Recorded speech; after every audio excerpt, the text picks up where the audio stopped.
నమస్కారం. కురుక్షేత్ర యుద్ధభూమిలో ఒక గొప్ప వీరుడు అతను ఎదుర్కొన్న ఒక తీవ్రమైన అంతర్గత సంఘర్షణ గురించి ఈరోజు కాస్త లోతుగా చూద్దాం. మన చర్చంతా ఒక ప్రఖ్యాత గ్రంథంలోని ఒకే ఒక్క శ్లోకం చుట్టూ తిరుగుతుంది. అవును, మనం భగవద్గీత మొదటి అధ్యాయం అంటే ఆ విషాదయోగంలోని 30వ శ్లోకం ఆధారంగా మాట్లాడుకుంటున్నాం. ఆ శ్లోకంలో అర్జునుడప్పుడు ఎలా ఫీలయ్యాడు, అతని శారీరక మానసిక పరిస్థితి ఏంటి, దీన్ని అర్థం చేసుకోవడమే మన ప్రయత్నం. సరే. ఓకే, మరి మొదలు పెడదామా? అర్జునుడి మాటలతోనే స్టార్ట్ చేద్దాం. నచ శక్నోమ్యవస్థాతుం ఆహా.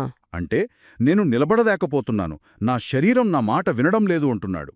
ఇది అతని ఫిజికల్ స్టేట్ని చాలా స్పష్టంగా చెప్తోంది కదా. అవును, అది చాలా చాలా కీలకమైన పాయింట్. ఆలోచించండి, యుద్ధానికి సర్వసన్నద్ధుడై వచ్చిన ఒక మహాయోధుడు అతను నిలబడటానికి కూడా శక్తి లేదంటున్నాడు. నిజమే. ఇది కేవలం ఆ శారీరక బలహీనత కాదు, తీవ్రమైన మానసిక ఒత్తిడి, ఆ సంఘర్షణ శరీరం మీద ఎలాంటి ప్రభావం చూపుతుందో చెప్పడానికి ఇదొక ఉదాహరణ అన్నమాట. విషాదయోగమనే పేరుకు ఇది సరిగ్గా సరిపోతుంది. కరెక్ట్. ఇక అతని మానసిక స్థితి చూస్తే భ్రమతీవ చ మే మనః అంటున్నాడు. నా మనసు గిర్రున తిరుగుతున్నట్టు ఉంది అంటే ఒక రకమైన కన్ఫ్యూజన్, తీవ్ర గందరగోళం అని దాని అర్థం. అవును, దీనిని మన ఆధారాల్లో మనస్సు వికలత అన్నారు. అంటే పూర్తిగా అయోమయంలో పడిపోయిన స్థితి. అవును.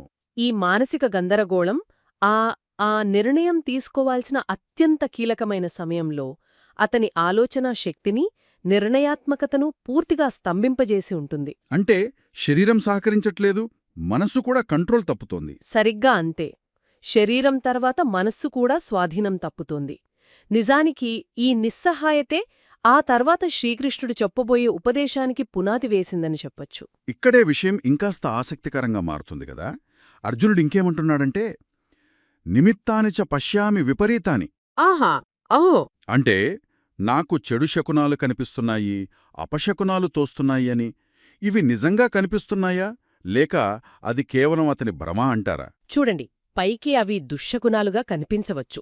కాని ఒక విధంగా చూస్తే అవి అర్జునుడి లోపల ఉన్న తీవ్రమైన భయానికి, ఆందోళనకి, ఆ యుద్ధం చేయడంలో ఉన్న అయిష్టతకి బయట కనిపించే రూపాలు కావచ్చు.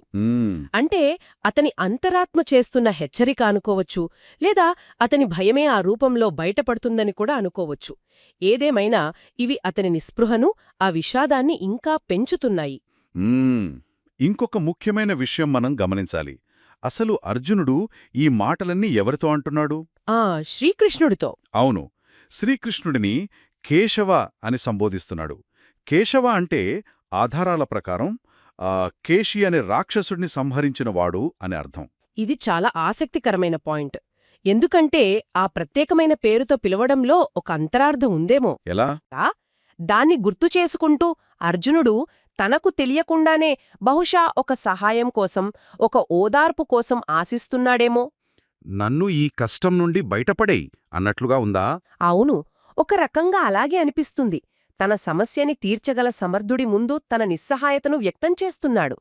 ఈ పరిస్థితే ఆ తరువాత జరగబోయే గొప్ప సంభాషణకు, ఆ జ్ఞానోదయానికి దారితీసే కీలక సందర్భాన్ని సృష్టిస్తోంది.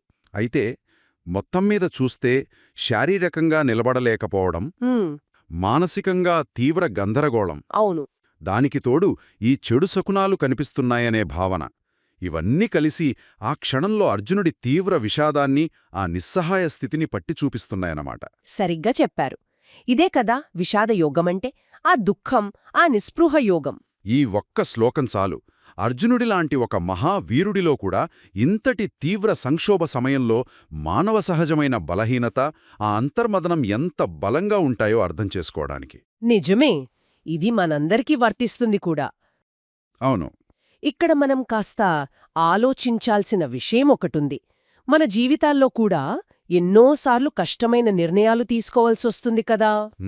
వస్తోంది. అలాంటి సమయాల్లో కొన్నిసార్లు మన మనసు, మన శరీరం ఇలాగే సహకరించినప్పుడు ఆ తీవ్రమైన అంతర్గత సంఘర్షణను మనం కూడా అనుభవిస్తాం.